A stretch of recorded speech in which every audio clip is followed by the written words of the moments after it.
Hey everyone, Joy Cakebeek, Norwex Independent Sales Consultant here. We're going to clean some windows.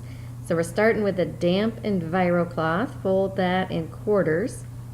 And then as you're cleaning, you can kind of unfold and refold, flipping over so you have 8 cleaning sides. And we're going to also partner this with our window cloth. The window cloth is dry. And you can fold it in quarters or maybe eighths, whatever works better for you and fits your hand the best.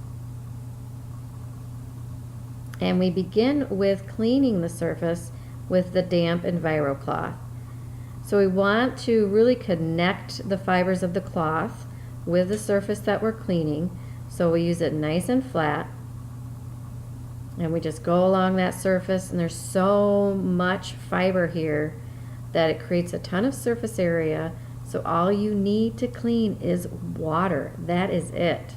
So once you've cleaned all of the grime off of your window or your mirrors or whatever you're cleaning, then you just lightly dry it with that window cloth.